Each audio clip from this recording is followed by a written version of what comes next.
ও মা, মা, আমাকে কটা খেতে দাও তো। দাঁড়া বাবা, একটু বস, আমি খাবার দিচ্ছি। এই নে বাবা, তোর খাবার। হ্যাঁ দাও। জানো তো মা, এবার সবার জমিতে ফসল অনেক ভালো হয়েছে। এবার আর গ্রামের কাউকে কষ্ট করতে হবে না। যা, বিধাতা তাহলে আমাদের ওপর দয়া করেছে। মা, আমি তাহলে আসি।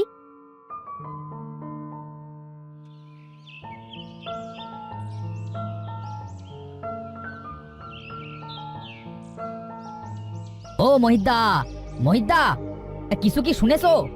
কি শুনবো রে বলাই? আবার কি হলো? সবই তো ঠিকই ছিল। হ্যাঁ গো দাদা, সবই তো ঠিকই ছিল, কিন্তু কিন্তু কি রে বলাই? এই কিন্তু কিন্তু না করে সঠিক কথাটা সোজাসুজি বল দেখি। এই আকাশের অবস্থা দেখো। গ্রামের লোকেরা বলা বলি করছিল আজকালের মধ্যেই নাকি প্রবল জোরে বৃষ্টি শুরু হবে। কি বলছিস? বৃষ্টি? তাহলে তো অনেক বিপদ হয়ে যাবে। মাঠের ফসল তো এখনো পাকলো না। বলাই, চল চল, এখনই গ্রামের সকলের সাথে বসে কথা বলতে হবে। চল চল। হ্যাঁ গো দাদা, ঠিকই বলেছো, চলো চলো যাই। কি হয়েছে রে মোহিত? আমাদের সবাইকে ডাকলি কেন? ডাকলাম কি আর সাধে গো দাদা, আজকালের মধ্যে নাকি প্রবল বেগে বৃষ্টি হবে। হ্যাঁ হ্যাঁ, তাই তো শুনছি। তাহলে এখন কি করা যায় দাদা? মাঠে সোনালী ফসল হয়েছে, তা যদি বৃষ্টিতে নষ্ট হয়ে যায়?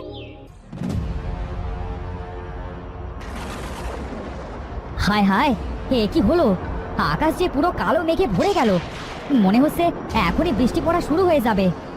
হ্যাঁ রে, ঠিকই বলেছিস মোহিত। যাও যাও, সকলে এবার ঘরে যাও, এখনই বৃষ্টি আসবে মনে হচ্ছে।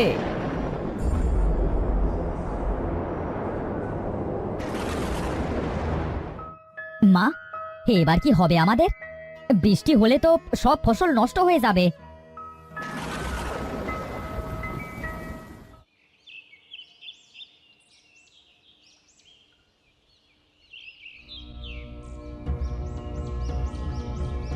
মোহিত দাদা, আরে ও মোহিত দাদা, বাইরে এসো। হ্যাঁ, আমাদের সর্বনাশ হয়ে গেছে গো দাদা। কি বলছিস বলাই? হ্যাঁ গো দাদা, গ্রামের সকলে অনেক অসুস্থ হয়ে পড়েছে, আর মাঠের সব ফসলও নষ্ট হয়ে গেছে। হায় হায়, হে বিধাতা, তুমি আমাদের এ কোন বিপদে ফেললে? কাল বৃষ্টির পর থেকে গ্রামের লোকজন সবাই অনেক অসুস্থ হয়ে পড়েছে। কাল রাতে নাকি বিষাক্ত বৃষ্টি হয়েছে গো দাদা। কি বলছিস? চল তো, সবাইকে দেখে আসি। চল চল। হ্যাঁ দাদা, চলো চলো।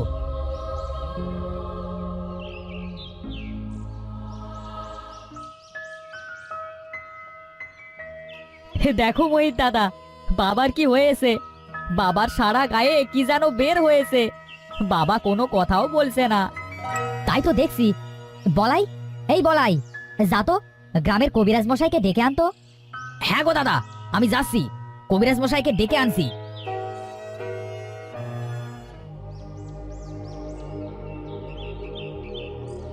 ওই তো কবিরাজ মশাইয়ের বাড়ি। যাই যাই, তাড়াতাড়ি যাই। কবিরাজ মশাই, ও কবিরাজ মশাই, বাড়িতে আছেন? কে গো বাবা তুমি? আমাকে কেন ডাকছো? কি হয়েছে তোমার? হ্যাঁ, আমার কিছু হয় না গো কবিরাজ মশাই, গ্রামের সকলে অনেক অসুস্থ হয়ে পড়েছে গো। কি বলছো? কি হয়েছে সবার? জানি নে গো, তাই তো তোমাকে নিতে এলাম। চলো চলো, আমার সাথে চলো। হ্যাঁ হ্যাঁ, চলো।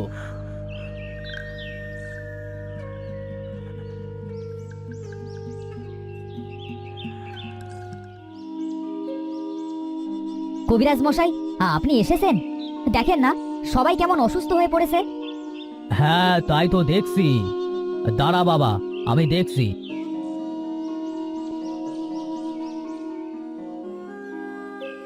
এ তো অনেক খারাপ একটা অসুখ।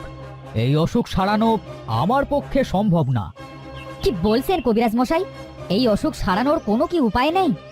হ্যাঁ গো বাবা, এই অসুখ সারাতে হলে ওই সোনালী পদ্ম ফুল লাগবে। সোনালী পদ্ম ফুল? কিন্তু সেই পদ্ম ফুল কোথায় পাওয়া যায় কবিরাজ মশাই? ওই ফুল একমাত্র পাহাড়পুরের জঙ্গলে পাওয়া যায়। পাহাড়পুরের জঙ্গল? হ্যাঁ গো, পাহাড়পুরের জঙ্গল। সেইখানেই ওই সোনালী পদ্ম ফুল ফোটে। ওই ফুল ছাড়া গ্রামের লোকেদের বাঁচানো যাবে না। আমি যাব ওই সোনালী পদ্ম ফুল আনতে।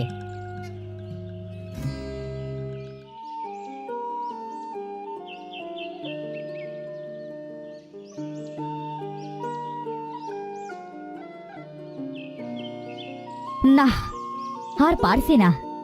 আর কত দূর এই পাহাড়পুরের জঙ্গল কে জানে। কে গো তুমি? তোমাকে এমন কেন দেখাচ্ছে?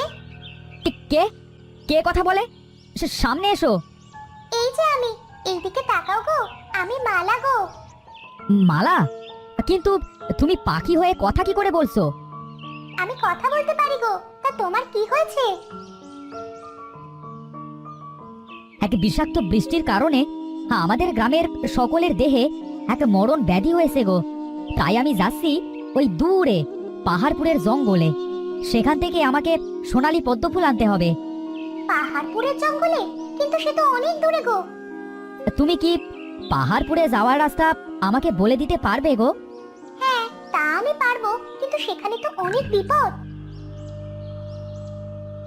কিন্তু আমাকে যে ওই ফুল আনতেই হবে, না হলে আমাদের গ্রামের সকলেই যে মারা যাবে। কিন্তু এখনো পর্যন্ত যারা ওই জঙ্গলে পদ্ম ফুল আনতে গেছে তারা আর প্রাণ নিয়ে ফিরতে পারেনি। কিন্তু কোনো উপায় কি নেই যাতে করে ওই পাহাড়পুরের জঙ্গলে যে ওই সাপটার সাথে লড়াই করে ওকে হারিয়ে ওই ফুল আনতে পারবো? হ্যাঁ, একটা উপায় আছে। এই নাও আমার একটা পালক। আমি এই পালক দিয়ে কি করব? এই পালক তোমাকে ওই পাহাড়পুরের জঙ্গলে পৌঁছে দিবে।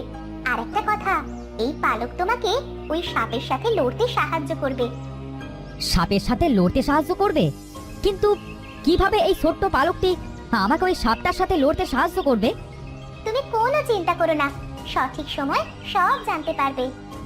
পাখি বন্ধু, তুমি আমার অনেক বড় উপকার করলে গো। আমি তোমার কথা সারা জীবন মনে রাখবো। তাহলে আমি এবার যাই বন্ধু। এই পালক, তুমি আমাকে ওই পাহাড়পুরের জঙ্গলে সোনালী পদ্ম ফুলের কাছে পৌঁছে দাও।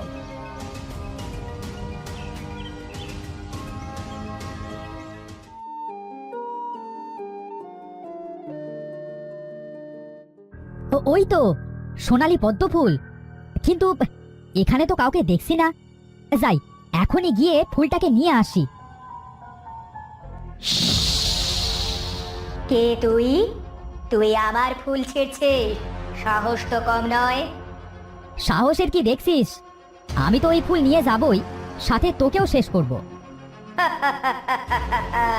তুই আমাকে শেষ করবি? তুই?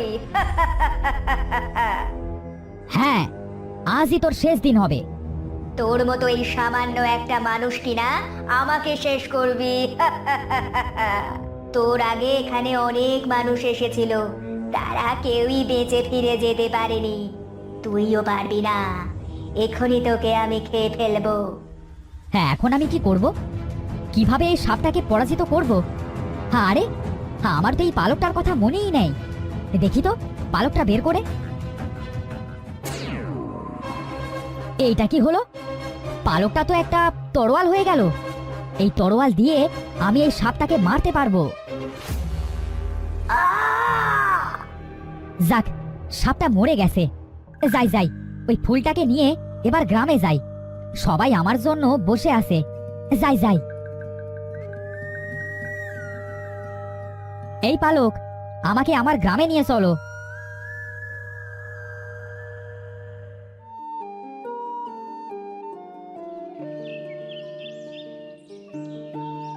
মহিত দাদা, তুমি এসেছো? কই কই সোনালী পদ্ম ফুল কই? হ্যাঁ, আমি এনেছি। কবিরাজ মশাই, এই নিন সোনালী পদ্ম ফুল। হ্যাঁ বাবা, দাও, আমাকে ওই ফুলটা দাও। আমি এই ফুল দিয়ে ঔষধ বানিয়ে ওদেরকে খাইয়ে দেব।